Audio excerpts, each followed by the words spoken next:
Okay, my friends, once more, welcome back to the cellar that is Leopard Street. I've painted a bit more platform. Anyway, this video, what we're going to do is have a little look at something I started many episodes ago with some colour light signals. Specifically, I want to make them work. Now, this is going to take a little bit of time. So today's exercise is making them work so that I can control them with a click on JMRI. Let's have a look. This is Leopard Street.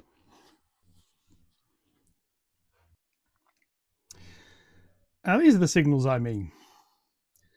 This is a pair of 2-aspect colour light signals.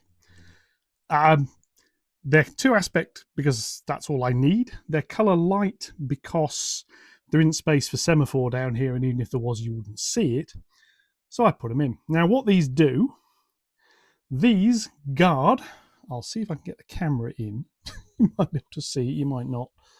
If I can slide it down here enough, we'll see. These protect the exits from this point heading round onto the main line. So their job, about the bump in there, come out here. So it's there, and it protects the rearmost of these lower lines. And its job is to protect the track all the way to that board joint, actually, is where the block ends, or the section ends, rather. So, yeah. Now, let's go now. Go to the desk and we'll have a little look. Okay, here we are. Now this, it's all on screen. This is the track plan of Leopard Street at the lower level. So these tracks, these two up here, are the incline that goes up to where the station area is. I have got block detection round to this area. I didn't draw it because I wanted to focus over here. Now, I did this because I've been playing a little bit in JMRI. We'll have a look at that in a minute. But to do it, I needed to know all of the blocks.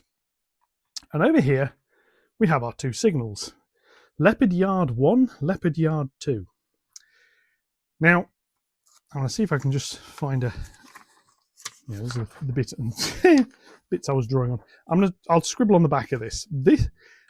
This is the head cannon for what Leopard Street is. So we have got a tunnel there, and we have a tunnel there. And between them, we have two tracks, all the way over here. Here, we've got Leopard Junction signal box, and it goes off like that. And that goes off to the incline area. And this ends up at the station. Station up there. So track going that way, track going that way. Incidentally, if you've ever seen the old British Rail logo, which looks a little bit like that. No, it doesn't. It looks like that. Referred to often as the arrows of indecision because they point in both ways, but it's like that. Now, the theory is, and all of this is off stage somewhere, you come over here and there's a junction that goes off like so. Now that does happen. It's this junction here. Yeah, there's like a tunnel portal there, and there's another one round this side, which is like sort of there. So that's the scenic bit of Leopard Street Station. So what I've got here, I draw this out, is in theory there is a signal over here, and these are the two signals we're going to look at, and they are there. And these two tracks come this way. I've got a goods line and I've got the main line. And that will come all the way along here to where I'm going to draw a couple more signals. Like that. So this bit is Leopard Yard. This is Leopard Junction. Going this way, eventually,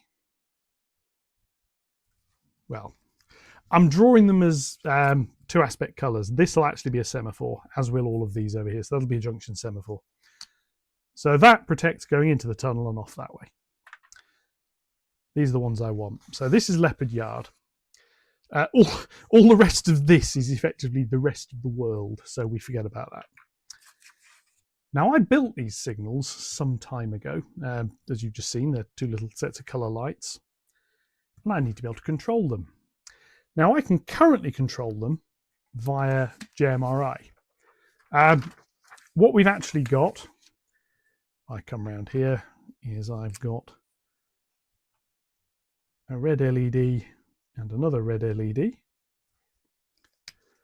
I've then got a green LED and another green LED.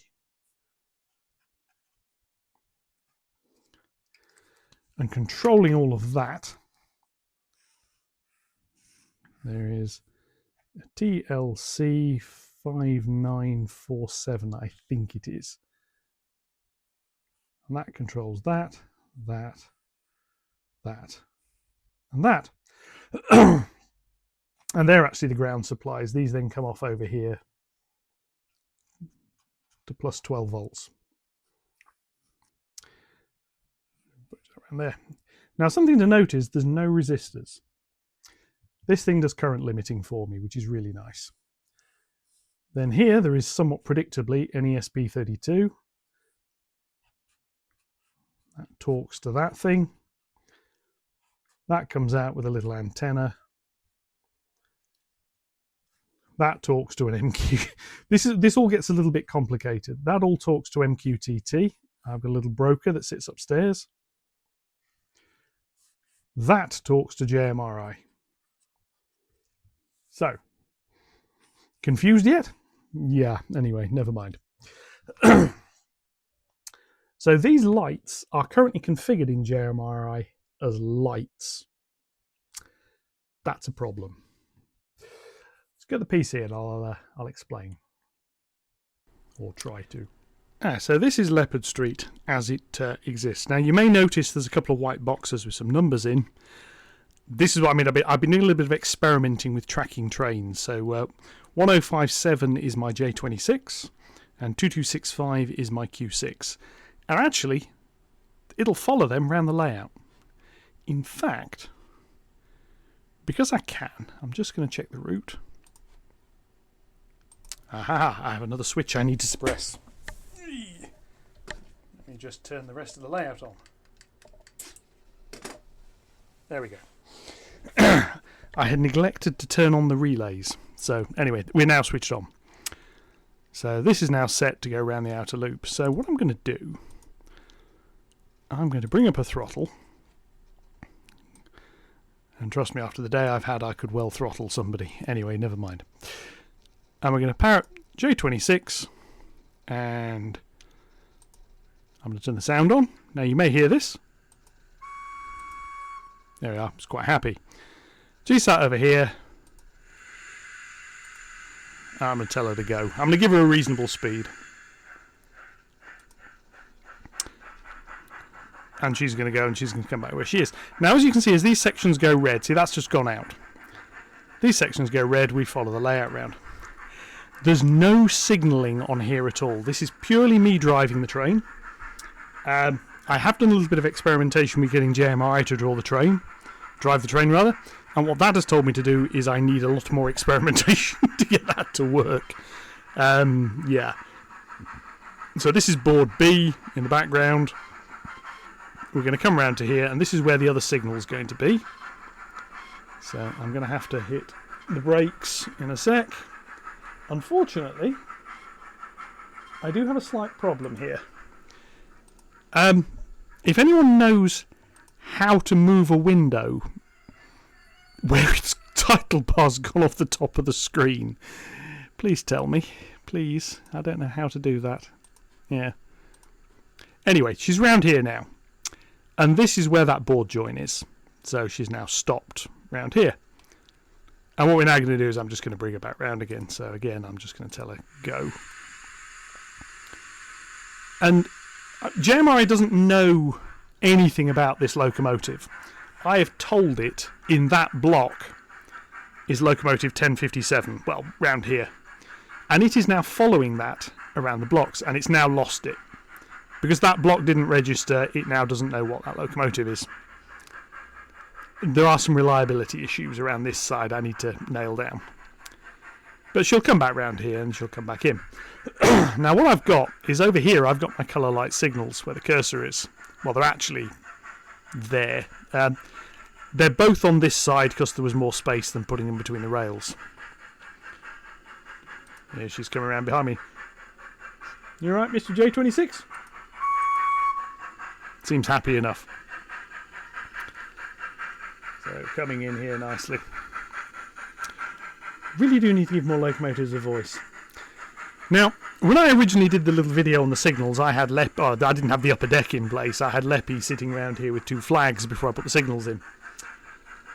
So, yeah, you started to get a little bit about how this works. The loco can't go anywhere until it's got a green signal. So I made some signals, which I thought, yeah, that'll work. Just hit stop there, and she should roll forward into that block. Not quite. Just roll her forward a little bit further. There we are. And you see, no longer knows where there's a locomotive there, which is a bit of a problem. So, how am I controlling those lights? Let's have a little look on here. I go Tools, Tables, Lights. And this will come up. And oh, I've got some lights over here. So, what I'm going to do, I'm just going to set the camera back up. I'm going to point it at them, and I'm going to change them, and hopefully you'll be able to see them change. I should really have done this in advance, I admit. Organisation has never been a strong point. Let's just leave it at that. Mistakes were made. Right, there. Video. Point it down there and zoom right in. And you still can't see them. Oh, now you can. Right. You can just about see those signals there. So what I'm going to do is I'm going to click on these here, and we're going to change things. So I'm going to do on. There we've got all 4 aspects are on. And I can also turn them all off. Turn that one back on, off, on, there, other green one, other red one. Now, that's all well and good. So I can do that. Stop that. Yeah, I can change those signals manually. As you can probably gather, that way is a little bit of a pain in the neck. So what I wanted to do was bring up my panel again. I thought I want to put a signal on here. How on earth can I do that? And this led me on a little bit of a merry trip. There's 2 things I need to do. Firstly, I need to set JMRI up to control 2 signals. And then I need to set the layout up to listen to those commands. But to start with, I can do it on here. And it is completely counterintuitive. You don't use lights. You use turnouts. Now this threw me completely. But what I need to do is create a new turnout. Now I've got to give this a fairly specific address, otherwise it won't work.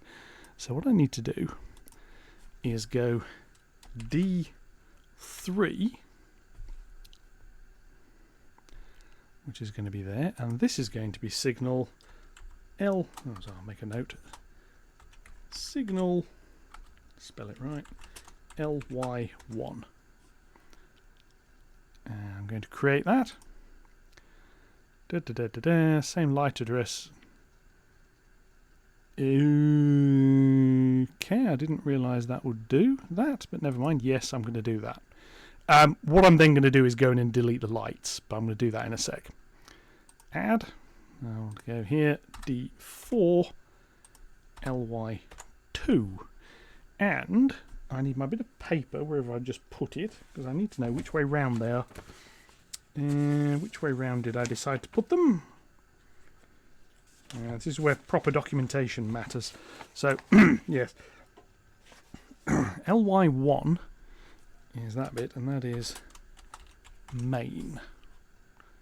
Create, and I'm going to go into here, edit that, basic, I'm going to call that goods. And that is the goods exit. Now, I can set them to closed and thrown. Now, this obviously doesn't talk to anything. So the first thing I need to do now is go into lights, and I need to make a note of which is which. Which light aspect is which, rather. So this is something I'm just going to do quickly on my little piece of paper. So ly1 is signal D1 on here. So it's green is D3 and D0 is its red one. And ly2 green is D1 and D2 is its red. I need to know that because I'm about to delete these. Don't need these anymore, so I'm going to get rid of them.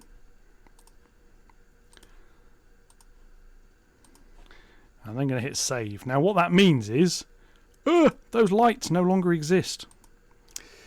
And that's correct because I don't want them to exist like that anymore, if that makes sense. So, right.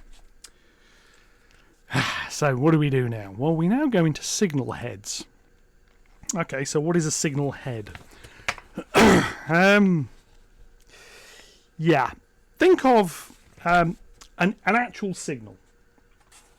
So a signal head might be a semaphore arm. It could be a 2-aspect red-green signal. It could be up to a 4-aspect sort of a double yellow, green and red signal. That is one signal head. A signal head shows one thing.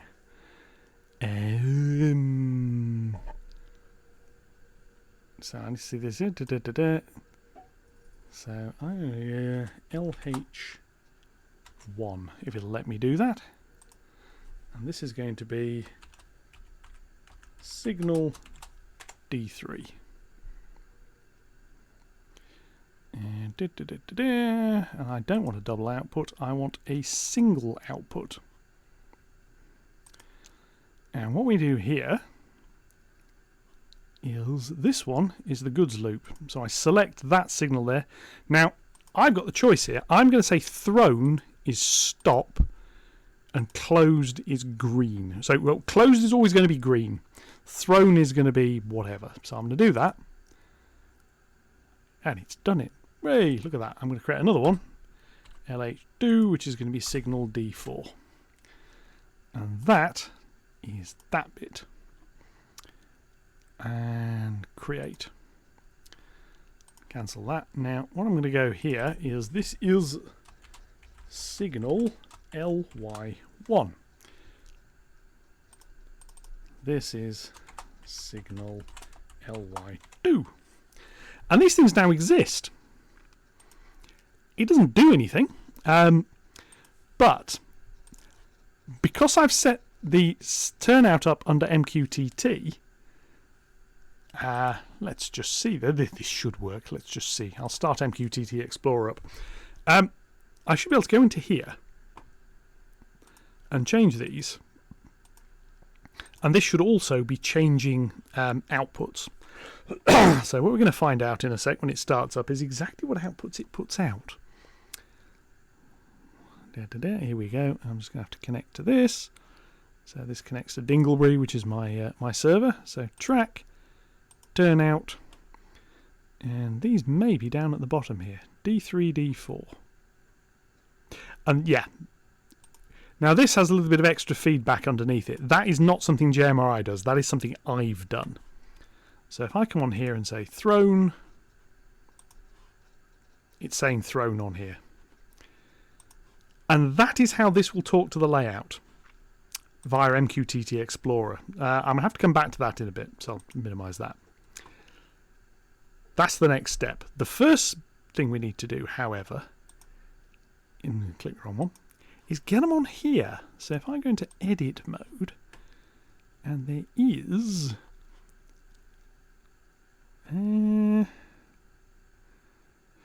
yeah, I'm going to do my signal heads to start with. So I've signaled that, and this one is over this side. So I'm going to do shift left click. I have a signal. Now, if I let me see if I can make that a bit smaller. Drag this over here.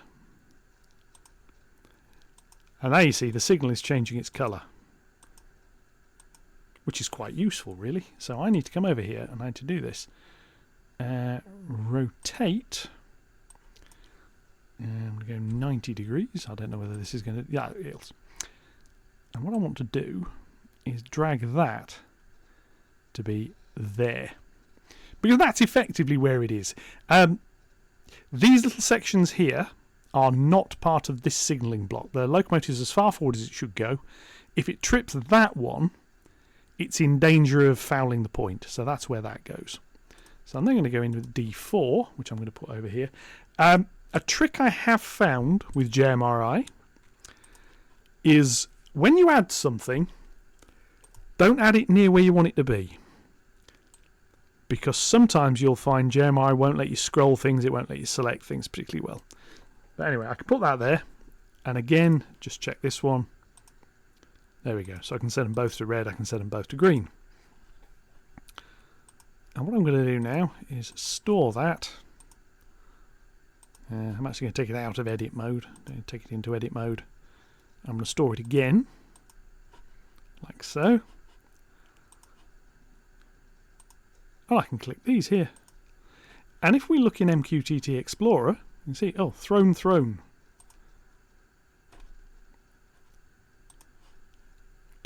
Yeah, closed and thrown. So green is closed, red is thrown. If I have some distant ones, yellow will also be thrown, but most of this is going to be 2 aspect. Well, that's that bit. But that's not actually doing anything. I mean, it's very nice it's showing on the panel here. Like, I can only go if that's it. Thing to note, there's no interlocking at all. Now, I'm not looking at interlocking today. That's for the future. Essentially, to make the interlocking work, what I need to do is put another signal over here. And then it's... if I want JMRI to do it, I need to do that. I'm not going to have JMRI controlling the signals. I want to be able to do this. To change them. That's something I want to be able to do. Just click on them and have them change. And all that does is send out an MQTT command saying this turnout. Well, that turnout and that turnout changes. I could say, if I click on that, it goes green. I could actually have that sound a buzzer and turn back to being red. Say, nope, can't do that because this block is occupied, which at the moment it isn't. But the next step is to make that there talk to my layout. So to do that, what I need to do is go into here, I should really have got this started up beforehand because it is going to take a little while. This is now going to fire up the JMRI base station, and I'm going to pick board D because that's where we're talking to. Let it start up. It'll probably tell me there's a whole load of updates available because it usually does. Board M, I want open recent. Do I have board D on here? I do, which is that one. So that'll go away and open up board D for me. Now at the moment, board D listens to some lights. There's all sorts of sensor bits down there, checking the Wi-Fi, checking the MQTT.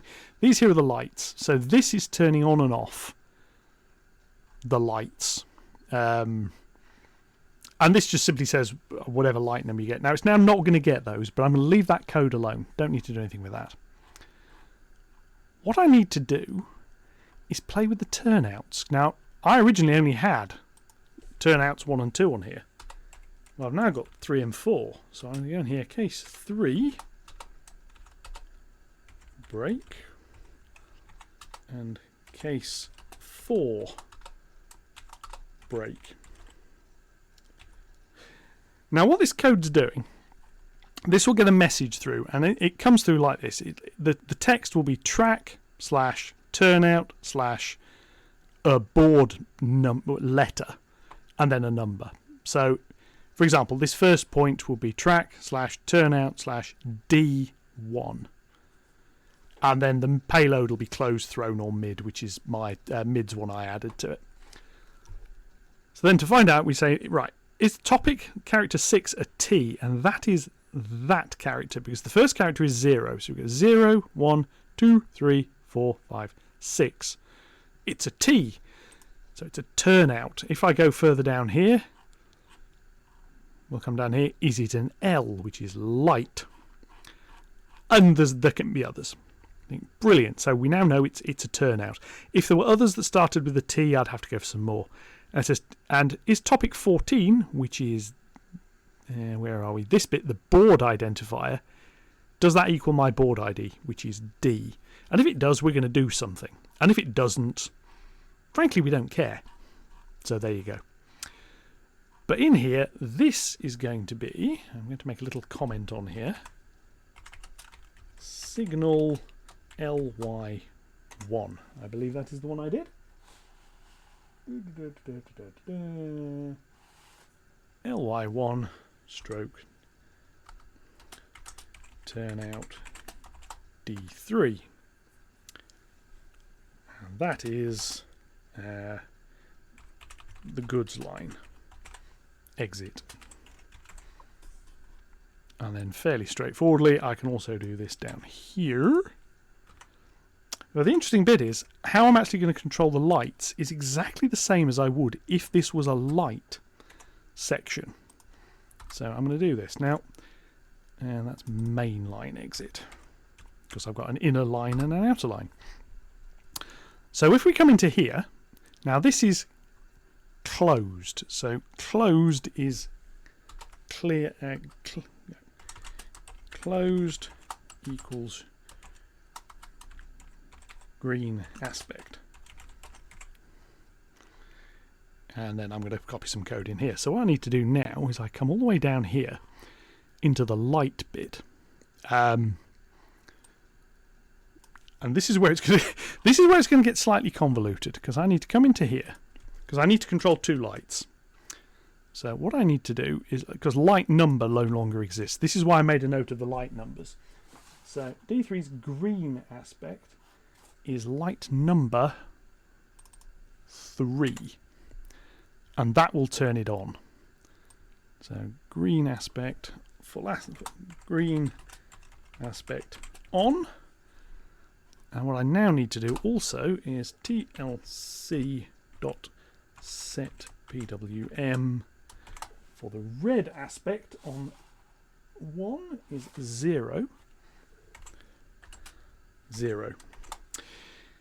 Now this is how you control these little TLC 5947 lighting boards. You create an object of it and set PWM. This is set pulse width modulation. So I'm saying I want output number 3 to be equal to 4095. That's its maximum. That is, turn the light on all the way.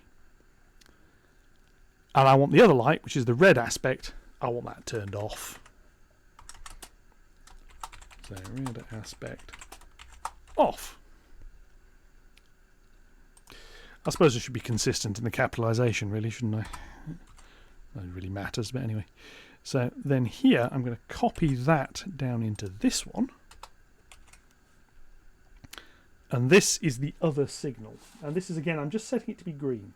So green is 1, and red is 2. So if you look here, I've got signal 0, 1, 2, and 3. They're the 4 LEDs. So that's that bit. Now, what I'm now going to do is come down into here, because I need to do it this way. And this is thrown. And we know we've got thrown because we're looking at the payload number.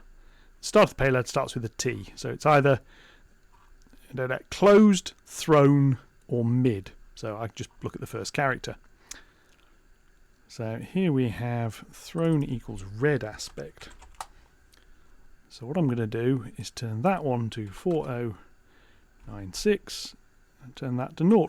Now when I did this with my my own little automation software, this all worked, but I had to put code in to set all the lights every time, which was a little bit annoying, it has to be said. And it worked, but if I wanted to set a signal, I had to set all the individual lights. Now what I should be able to do, off, on. Now this should now set the lights up. So what I'm going to do is I'm going to upload this. I have to put in the password to because it's protected. It's not particularly secure. It's just protected enough to make it so that it doesn't actually start breaking things. Now this hopefully is going to upload. Hopefully it won't do so much errors. The other bit, you have to do TLC write. This actually writes out the changes. The TLC board can store up to 24 LEDs, 0 to 23. You can daisy chain multiples of these things. So yeah, the next one would have like 24 onwards. I think, yeah, that'll do. I may have some that have more than 24 lights in one area. Now, the key bit here, this is driving a light. But one thing you may have noticed, JMRI doesn't know it's controlling lights. It thinks it's controlling a turnout. Let's reset. Some lights come on. And we shall see what we've got. What's MQTT Explorer saying? It is saying both are thrown. So we'll have a look at that in a minute. But yeah, JMRI thinks it's controlling a turnout. Now, all it's doing, it's using the turnout. In this case, it's a single turnout for controlling the signal. And it's basically on or off. You can have, if you have a 3-aspect turnout, it uses 2 turnouts to control it. And on the panel, it would have multiple states. And you could click these states, and you click it once, it would go red, click it once, it would go yellow, click it once, it would go green, and it goes back through again. And it would set a combination of little lights, which I think works quite nicely. But this, all it thinks it's doing is setting a turnout. It sends the signal out to, I mean, in this case, MQTT, which is being picked up by the ESP32. It could be picked up by anything. In here, this could actually be setting a servo moving to control a semaphore signal, which eventually it will be. But what I'm going to do, I'm going to shut that off because I think that works. So I'm going to set the camera back up and we can have a little look. I'm going to try and set the camera up in a slightly better position, however. So give me a mo.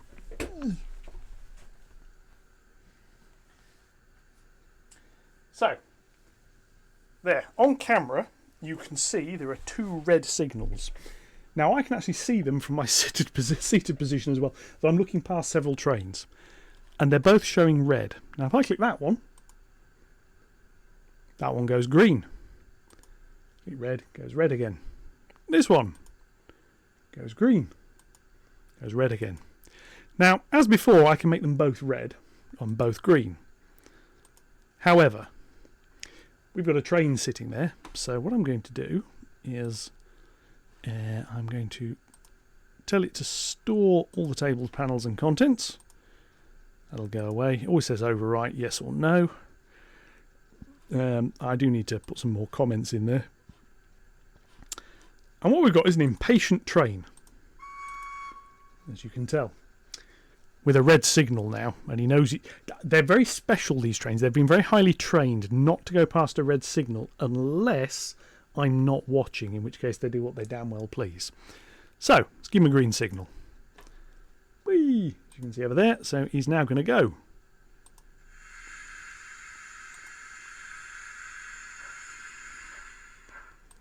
Now, as I've said, I am in complete control of that signal, so it won't change as he goes past. Now, when I had my automation, I had it when it picked up that he was in the block he's just gone into, it would change.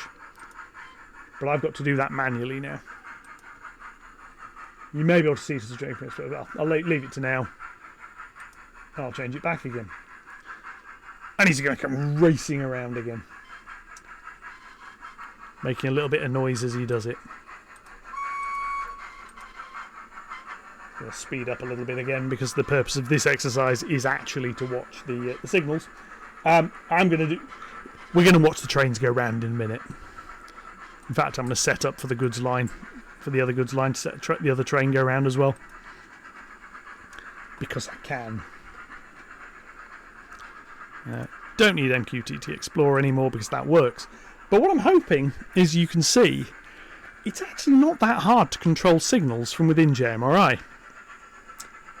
And this is the key bit, or from within anything else, because that turnout, that connection works both ways. And he's coming around behind me now. Happy? You won't be in a minute, you've got a red signal coming up. Yeah, alright. No need to be like that. Yeah, anyway. And he's seen it and he's going to stop. Hopefully, in time. Yes. Now you see, I could do some other things here. In fact, incidentally, one thing I'm going to do, I'm just going to show you how I enter the... how we say where the train is. We're going to table and we're going to blocks. And I need to find which block on board F is occupied, which is that one. And that is 1057. And literally, whatever you type in that box should appear here, but hasn't. Possibly because I need to back him out a bit. That, or I might have put that in the wrong block.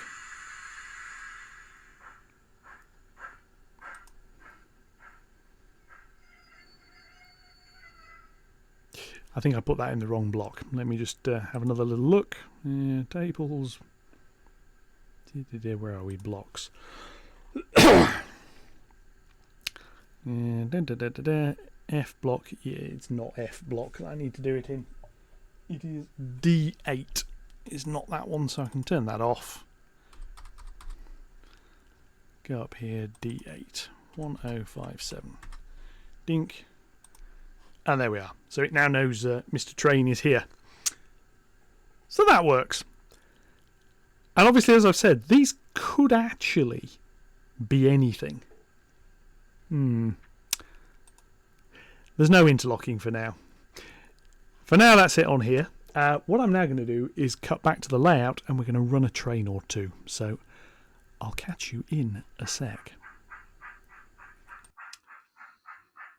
So here we are again. The J26 is coming out nice and slowly. And we've also got, coming into shot, Q6 rumbling round with the other freight train.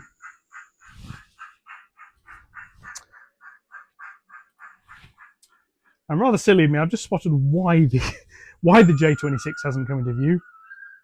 Some complete muppet told her to run backwards. Anyway, so she's going to come down here.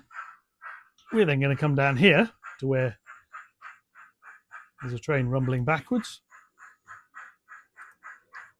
And I'm going to be ready just in case the Q6 has decided, or rather one of his naughty wagons has decided to derail. So here he comes. Down here, rumbling past. And they all seem to be behaving themselves, which is quite nice. So I'm going to speed the other one up slightly and we'll have another look. I'll just move around here where I can stabilise my arm a little bit. Apologies for the slightly wonky movement there. J26 should come into view any sec. Here we are. Here she is. Coming round. And the other one will rumble past. Now, as I said, I need to fit more signals. But the beauty of what we've just seen is I can set up signals in JMRI that will talk to the MQTT system. And I've got a derailment. So I'm going to stop both of those. See, there's a wagon derailed. Yeah. I can set up signals to be over here where that signal is and the one on the inner lines. JMRI will think there are signals there. It's sending out the signals if you'll pardon the pun, to control the signals. Yeah, anyway, and I'm not giving up the day job. It can have its signals on the control panel, which if I zoom back here and turn around, are those two there, which we saw a minute ago. I can recover those, yeah, and I can fit them later. And they could well be servos. They could be color lights. They could be servos down here and color lights on a mimic panel, which is in fact what I'm going to be doing. So, yeah. Anyway, I'm going to have to go around there and re-rail a train before I can carry on running anymore. In the meantime, before I do, I'm just going to come back over here. We now have a corner piece of platform there. And as you can see, I've put a bit more paint on some of the others. The red's done on most of it. Yeah. Anyway, I'm going to leave it there. I'm going to have to go around and do a little bit of recovery on a disobedient wagon. Which is that one that's come off. Yeah. They've been running fine. And now I've pointed a camera at them, they decided to derail. Anyway, that's it for this video. Hopefully you found that at least slightly interesting on signalling. I'm going to be doing a lot more on signalling. I need to get that connected up so that that signal works the way I want it to. JMRI wants it to be, if the point is set correctly and the block is empty, the signal goes green. That's missing a step from UK practice. That works for an automated signal. For a manual signal, it has to be, the block has to be empty. The point has to be set correctly, and those two will be interlocked. In a real signal box, even back in the 30s, that would be interlocked. You'd have a track circuit and you'd have points, and they'd both have to be set correctly, otherwise the signal couldn't be pulled off. The way they did this in the pre-computer era is amazing. If you ever get the chance to look in an old signal box, it's all done mechanically, which is quite amazing. Yeah, so I'd have to put that in. And then the third criteria is the signalman has to say go. And that's the bit JMRI lacks. You can set the signals manually, but then you're setting them all manually without any interlocking. I want the interlocking, so if I try and clear a signal when the trains are in the wrong way, I'll get a buzzer and it won't work. And the reason I want that, if you've seen me trying to operate the station throat, is little bits like, this will be set for going straight ahead, but that isn't, which means a signal here to say the train can go has to stay at red because its route isn't set. If there was a train down there, it has to stay at red because the line is blocked. Now this is where you can have a call-on signal as well, like a little shunting signal. So the main signal can say no, and the little call-on signal can go yes. And what that means is the train can go, but it has to be prepared to stop. So you don't go very fast. And it's basically to allow a shunting engine into a section that's already got a train. All of that needs manual intervention. So anyway, that's all coming up at some point. But otherwise, yeah, I hope you found that a little bit interesting. You can set up virtual signals in JMRI. The problem is I've not found a way of, when you've set up a virtual signal, you can get it all working well, go, actually, I want that to be a real one now. It doesn't seem to want to let you. This method, and all you need is if you've got an MQTT system, you can tell it, talk to that. You don't have to build the hardware at the other end. It doesn't even have to exist, but it's nice. Anyway, I'm going to leave it there. That's enough waffle. I'm going to go and recover these derailed wagons, and I'll catch you all in the next one. Thank you very much for watching. Enjoy the rest of your week, and goodbye.